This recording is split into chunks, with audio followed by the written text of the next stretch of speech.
నమస్కారం వార్తలకు స్వాగతం. ముందుగా ముఖ్యాంశాలు. వారాహి విజయబేరి సభలో పాల్గొన్న పవన్ కళ్యాణ్ సీఎం జగన్ పై పలు విమర్శలు. MP Laxman press meet, BRS Congress పార్టీలపై ఫైర్.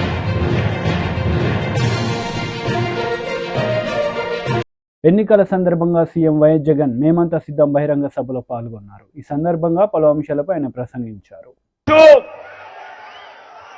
రాజంపేటకు సంబంధించి పింఛా ప్రాజెక్టు దాదాపుగా 90% పనులు ఇప్పటికే అయిపోయి చేశాం. అన్నమయ్య ప్రాజెక్టు రేపొద్దున పూర్తి కావాలన్నా గాలేరు నగరీ కాలువ పనులు రైల్వే కోడూరు వరకు పూర్తి చేయాలన్నా,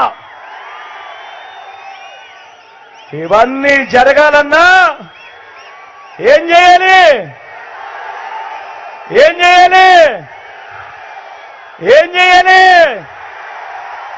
ఇవన్నీ జరగాలంటే ఏం చేయాలి?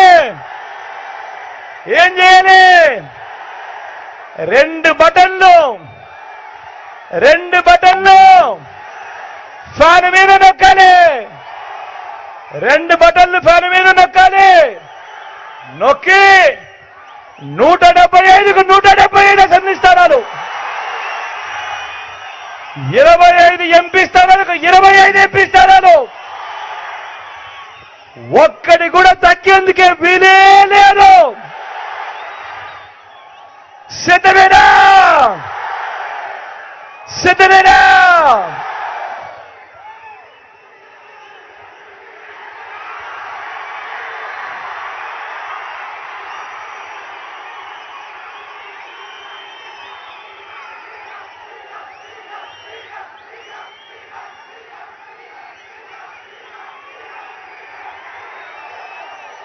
ఇక్కడో అక్కడో ఎక్కడో మన గుర్తు తెలియని వాళ్ళు ఎవరైనా ఉంటే, అన్నా మన గుర్తు ఫ్యాన్, తమ్ముడు మన గుర్తు ఫ్యాన్,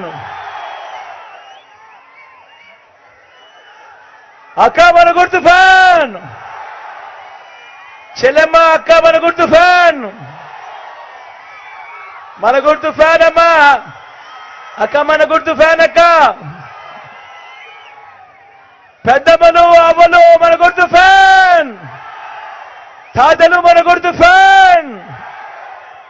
మంచి చేసిన ఈ ఫ్యాన్ ఎక్కడ ఉండాలి?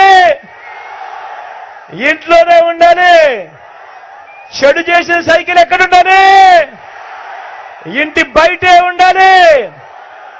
తాగేసిన టీ గ్లాస్ ఎక్కడ ఉండాలి? సింక్లోనే ఉండాలి.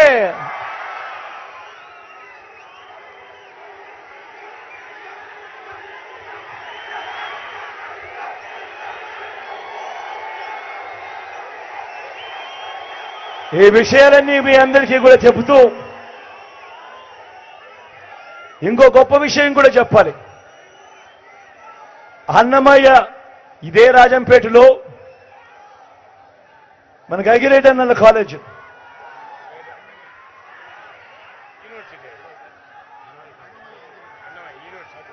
మన అన్నమయ్య కాలేజీను top 100 universities in the globe, అంటే ప్రపంచంలో టాప్ 100 యూనివర్సిటీస్ తో మన అన్నమయ్య కాలేజీను టైఅప్ చేయించి అన్నమయ్య కాలేజీను ఒక యూనివర్సిటీగా మీకు మీ జిల్లాకు ఇవ్వడం జరిగింది, రాజంపేట హెడ్ క్వార్టర్స్ గా. ఇది నిజంగా మన పిల్లలు ప్రపంచంలోని టాప్ 100 యూనివర్సిటీస్ లో భాగస్వామ్యమైన అన్నమయ్య యూనివర్సిటీలో మన పిల్లలు డిగ్రీలు తీసుకుంటారు. ఇది నిజంగా రాజంపేట చరిత్రలో ఒక పెద్ద హిస్టరీలో నిలబడిపోయే అంశం కని కూడా ఈ సందర్భంగా సగర్వంగా తెలియజేస్తా ఉన్నాను. ఈ విషయం కూడా చెబుతూ నా పక్కన అమరన్న నిల్చొని ఉన్నాడు.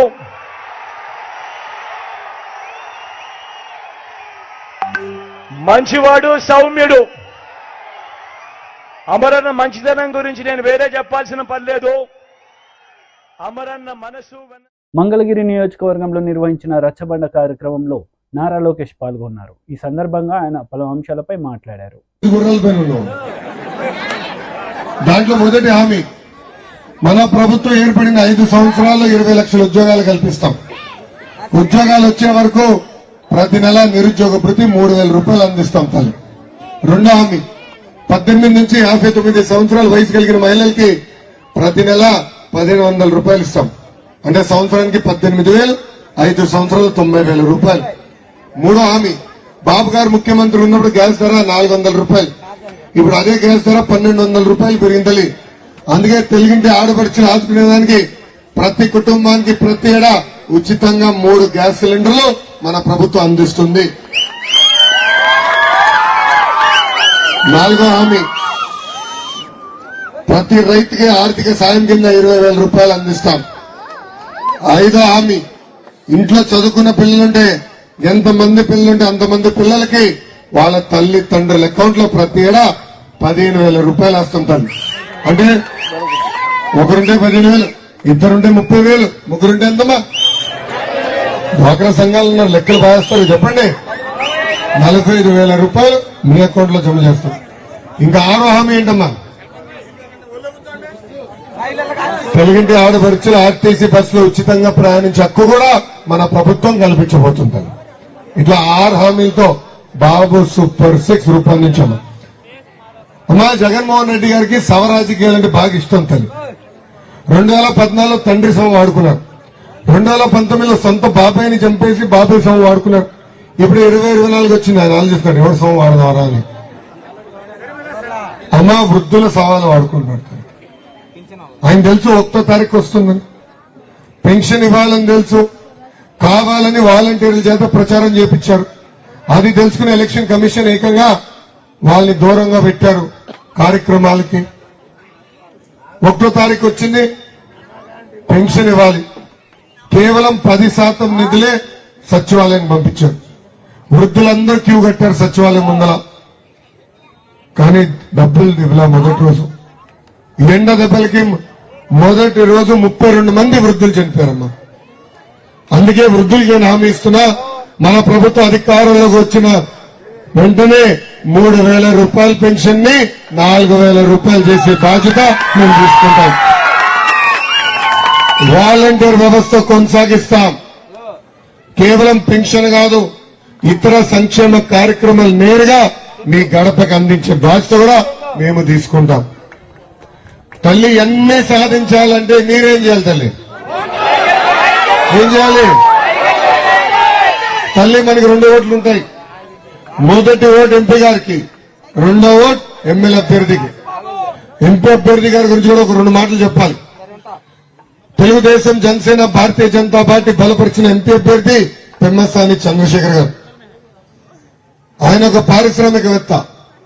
2014లో నర్సరావుపేట ఎంపీగా పోటీ చేయాలని వచ్చినప్పుడు కొన్ని కారణాల వల్ల టికెట్ ఇవ్వాల. ఆయన తిరిగి వెళ్లి 5 కంపెనీలు స్థాపించాడు, అద్భుతంగా సక్సెస్ అయ్యాడు.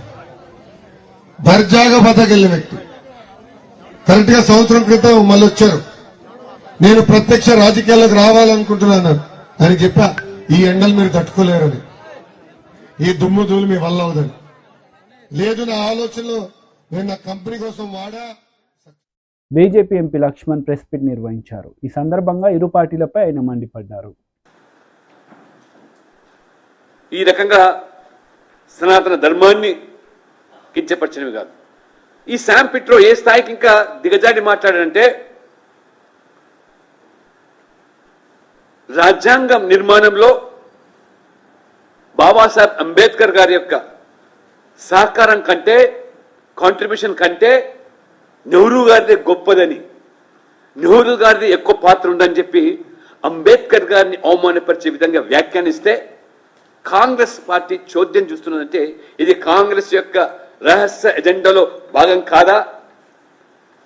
దానికి అనుగుణంగానే అంబేద్కర్ గారు పోటీ చేస్తే కాంగ్రెస్ ఓడించిన చరిత్ర, అంబేద్కర్ గారి చిత్రపటాన్ని పార్లమెంట్ సెంట్రల్ హాల్లో వారు పెట్టకపోవడము, భారత రత్న ఇవ్వకపోవడము, ఇవన్నీ దేనికి సంకేతం? పిట్రోడ వ్యాఖ్యలకు మీ యొక్క పనితీరుకు అద్దం పడుతూ ఉన్నది. అంటే అంబేద్కర్ గారి కంటే నెహ్రూ కాంట్రిబ్యూషనే ఈ రాజ్యాంగ నిర్మాణంలో ఎక్కువగా ఉందని. అందుకనే ఈ యొక్క అంబేద్కర్ గారి యొక్క మేధస్సు తెలివితేటల ముందు నెహ్రూ మరి సరిపడనే ఒక దుగ్ధతతోనే కాంగ్రెస్ పార్టీ ఆనాడు బాబాసాహెబ్ అంబేద్కర్ ఎన్నికల్లో ఓడించింది. ఆనాడు డాక్టర్ శ్యామాప్రసాద్ ముఖర్జీ అదే అంబేద్కర్ గారిని పశ్చిమ బెంగాల్ నుంచి గెలిపించడానికి బాధ్యత తీసుకున్న ఆనాడు భారతీయ జనసంఘ నాయకుడు డాక్టర్ శ్యామాప్రసాద్ ముఖర్జీ. కాబట్టి ఇలాంటి అనేకమైన అంశాలు, పుల్వామా లాంటి దాడులు ఈ సహజంగానే జరుగుతూ ఉంటాయి. దాని గురించి పెద్దగా ఆలోచన చేయాల్సింది ఏంటంటూ పెట్రోడా గారి వ్యాఖ్యలు. ఎప్పటికప్పుడు ఇటువంటి సంఘటనలు జరుగుతూనే ఉంటాయి ప్రపంచంలో. వాట్ ఈజ్ న్యూ అన్నట్టు మాట్లాడతాడు. అని 8 మంది వచ్చి ముంబై మీద దాడి చేస్తే, ఈ కసబ్ లాంటి వ్యక్తులు 8 మంది దాడి చేస్తే మొత్తం పాకిస్తాన్ను ఇవాళ తప్పు పట్టడం ఏమిటి అని ప్రశ్నిస్తూ ఉంటాడు. ఎవరో 8 మంది చేస్తే దానికి పాకిస్తాన్ ముడిపెట్టి మొత్తం పాకిస్తాన్ నిందించడం ఎంతవరకు సబబని ప్రశ్నిస్తూ ఉన్నాడంటే వీరి రాజకీయం ఏ స్థాయిదో. రేవంత్ రెడ్డి గారు, నువ్వు కొత్తగా కాంగ్రెస్ పార్టీలో చేరు. కాంగ్రెస్ యొక్క చరిత్ర, కాంగ్రెస్ యొక్క రహస్య ఎజెండా తెలుసుకొని మణిగితే బాగుంటుంది, లేకపోతే పుట్టి మునిగిపోతుంది వాళ్ళు. అందుకనే అనేక సందర్భాల్లో కాంగ్రెస్ నాయకులు సర్జికల్ స్ట్రైక్స్ గురించి, ఎయిర్ స్ట్రైక్స్ గురించి, మన సేనలను కించపరిచే విధంగా, అవమానపరిచే విధంగా ఏ రకంగా మాట్లాడారో మీరు చూస్తూ ఉన్నారు. ఈరోజు పాకిస్తాన్ రాహుల్ గాంధీకి ఇవాళ మద్దతుగా నిలబడుతున్నది, రాహుల్ గాంధీ కొనియాడుతున్నంటే దీన్ని బట్టి ఆలోచన చేసుకోవాలి. అంటే మీకు పాకిస్తాన్ మీద ఉన్న ప్రేమ జన్మభూమి అయినటువంటి దేశం పట్ల లేదనేది ఇది రూఢి అవుతుంది. రెండోది ఇంకొకటి, ఇదే సేమ్ శామ్ పిట్రోడా 2019లో ఒక వివాదాస్పదమైన వ్యాఖ్యలు చేస్తాడు. అంటే ఈ రకంగా రెచ్చగొట్టి adding fuel to the fire అన్నట్టు 1984లో సిక్కు అల్లర్లు జరిగినప్పుడు దాని గురించి ప్రశ్నిస్తే ఏమంటాడు, ఉవాతో ఉవా అయిందేమో, జరిగిందేమో, అయితే ఏంది అంటే మొత్తం ఆ సిక్కు సమాజానికి క్షమాపణలు చెప్పి ఆ జరిగినటువంటి ఆ జినోసైడ్ ఏదైతే ఉందో. వైఎస్ఆర్సీపీ మహిళా విభాగం రాష్ట్ర అధ్యక్షురాలు పోతుల సునీత మీడియా సమావేశం నిర్వహించారు. ఈ సందర్భంగా టీడీపీ నేతలపై ఆమె మండిపడ్డారు.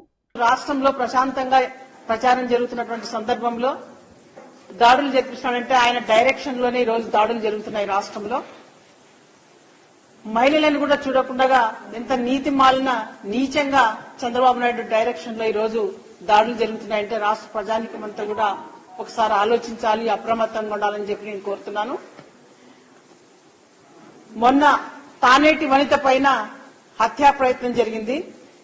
మరి నిన్నటికి నిన్న మాచెర్ల పల్నాడు ప్రాంతం అంటేనే ఎంతో ప్రశాంతంగా, మరి మాచెర్ల నియోజకవర్గం ప్రజానికాన్నంతా కూడా ప్రశాంతంగా ఉంచుతూ, మరి పిన్నెల్లి రామకృష్ణారెడ్డి అన్న ఒక సీనియర్ వైసీపీ నేత, ఓటమెరగని నాయకుడు, ఎదురులేని నాయకుడు, మరి తన సతీమణి రమాదేవి నిన్న కొంతమంది మహిళా నేతలతో ప్రచారం చేస్తుంటే టీడీపీ పచ్చమూకలందరూ కూడా గూండాల్లాగా వ్యవహరిస్తూ చంద్రబాబు నాయుడు డైరెక్షన్ లో జూలకంటి బ్రహ్మారెడ్డి ని ఉసికొలిపి నిన్న ఆమె పైన, మహిళా నాయకులపైన దాడి చేయడం చాలా నీచమైనటువంటి సంస్కృతి. చంద్రబాబు నాయుడు మహిళల్ని అడ్డు పెట్టుకుంటారా మీరు మీ రాజకీయాలకి?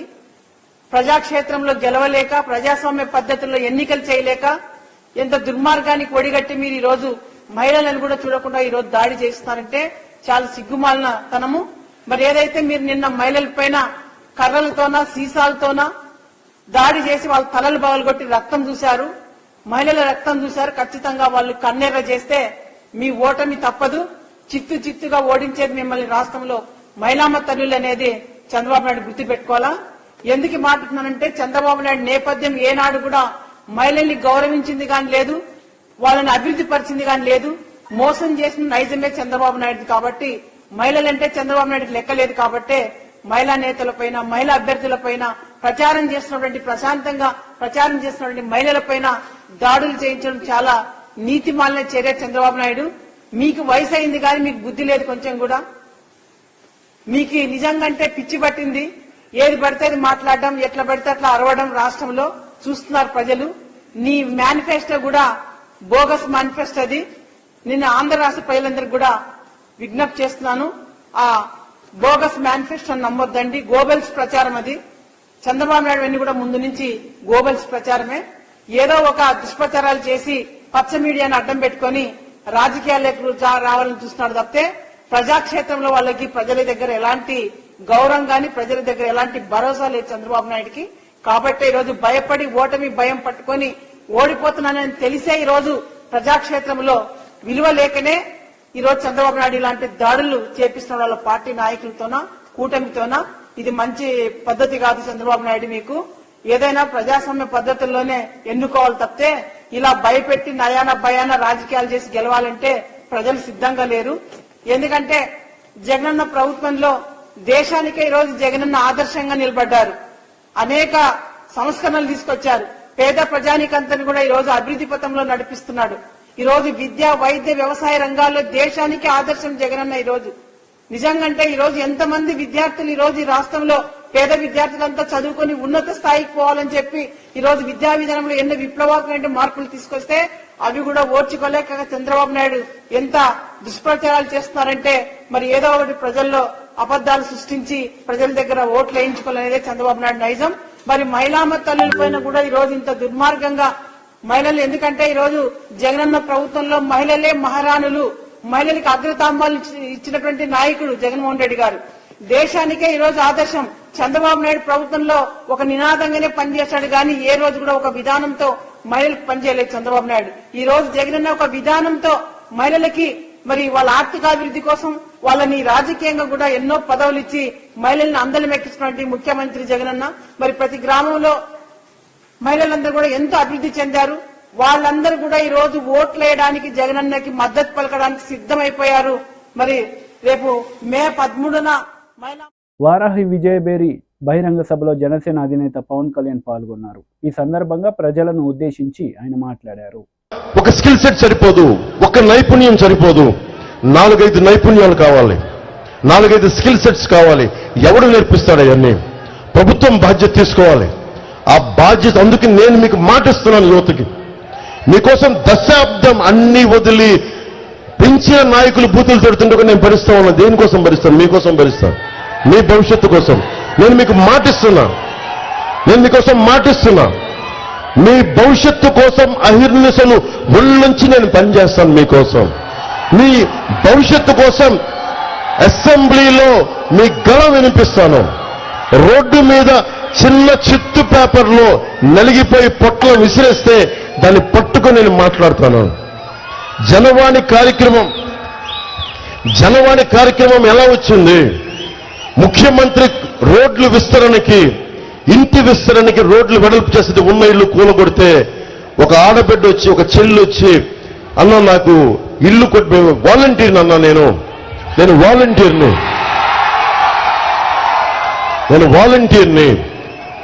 నేను వైసీపీ వాలంటీర్ని, మాకే దిక్కు లేదని ఇల్లు కొట్టేశారు, ప్రత్యామ్నాయం చూపించలేదంటే అమ్మాయి నాకు కంప్లైంట్ చేస్తే 3వ రోజు 4వ రోజు బెదిరింపులు స్టార్ట్ చేశారు. ఎందుకు వెళ్ళావు నేను చంపమంటే, వాళ్ళ అన్నయ్యకి బెదిరింపులు ఇచ్చారు, చంపేస్తామని చెప్పారు. ఏం జరిగింది అంటే ఒక 10 రోజుల తర్వాత మళ్ళీ ఒక నెల రోజుల తర్వాత ఆ అమ్మాయి వచ్చి మళ్ళీ చాలా మంది ఇట్లా ఇంత జనం ఉంటే పార్టీ ఆఫీస్ దగ్గర అన్న ఇట్లా మాట్లాడితే తీసుకున్నాను. నాకు గుర్తుంది, అమ్మాయి చెప్పమ్మా నీ పేరేంటని. ఎందుకని పేపర్ తీసుకుంటే, అన్న ఒకసారి నీతో మాట్లాడాలి 5 నిమిషాలు అంటే 5 నిమిషాలు వెళ్తే దీనివల్ల నీకేం ఆనందం వస్తుంది? దీనివల్ల అంటే నా కోరిక ఏంటంటే, నా విన్నపం ఇది ప్రధానమంత్రి గారి మీద విసిరేశారు. ఉత్సాహం ఉండాలి కానీ ఇబ్బంది పెట్టేలా ఉండకూడదు. నా రిక్వెస్ట్ ప్లీజ్. నా భయం వేసింది. నేను ప్రధానమంత్రి గారి మీద అందరూ ఎర్రతో వాళ్ళు గబుక్కుని ఉత్సాహం విసిరేస్తుంటే, అరే ప్రపంచంలో అత్యంత పవర్ఫుల్ నాయకుడు మనం తక్కువ చేయకుండా మనం ఆయన్ని గౌరవించాలి. మనం జెండాలు పట్టుకొని నేను విషయాన్ని అర్థం చేసుకుంటా. నాకు తెలుసు సలసలసల కాగే రక్తం ఏం చేస్తా అన్న ఇటు చూడని చెప్పడం. మీరేం చేయాలి? తువ్వాళ్ళు ఇలా ఓపండి, తువ్వాళ్ళు ఓపండి. ఆనందం ఇసరటం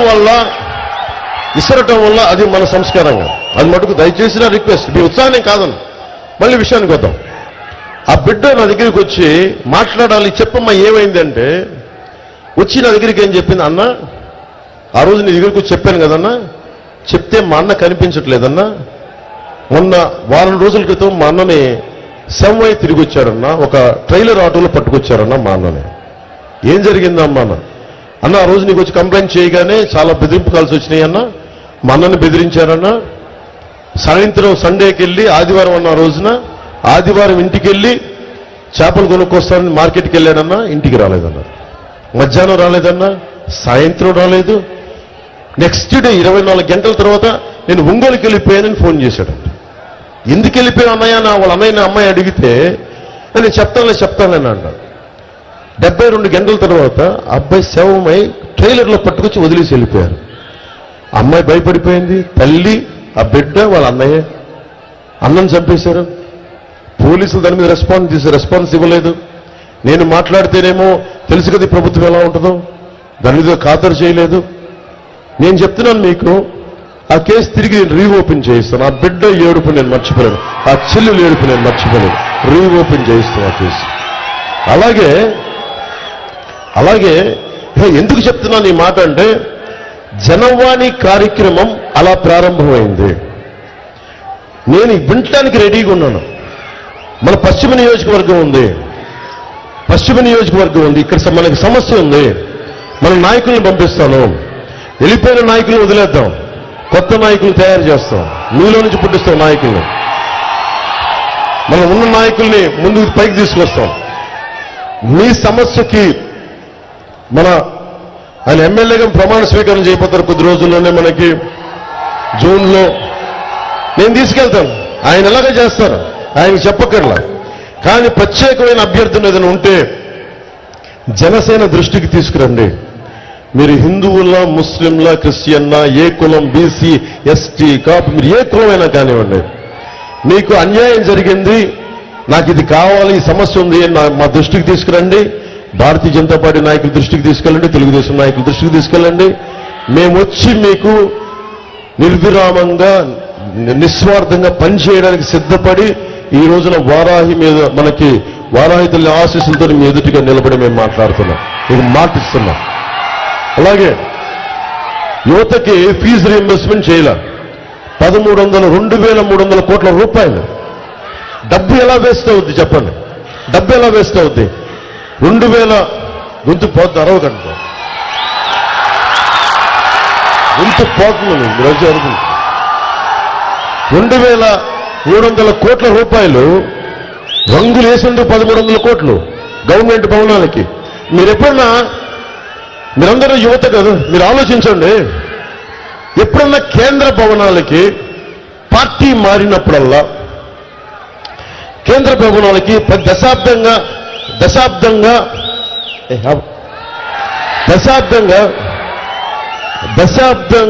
భారతీయ జనతా పార్టీ దేశాన్ని నడుపుతోంది. ఎప్పుడన్నా సరే ప్రభుత్వ భవనాలకి భారతీయ జనతా పార్టీ రంగులు వేయడం మీరు చూశారు? ఉన్నది కదా. అలాగే రాష్ట్ర ప్రభుత్వానికి ప్రభుత్వ భవనాలు కదా, ఆంధ్రప్రదేశ్ ప్రభుత్వ భవనాలకి వైసీపీ రంగులేంటి?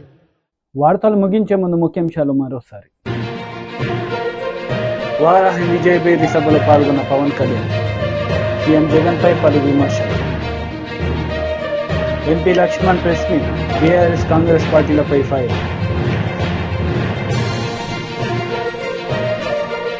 ఈ వార్తలు ఇంతటితో సమాప్తం. తిరిగి ప్రసారమయ్యే వార్తల్లో మళ్ళీ కలుద్దాం. అంతవరకు సెలవు, నమస్తే.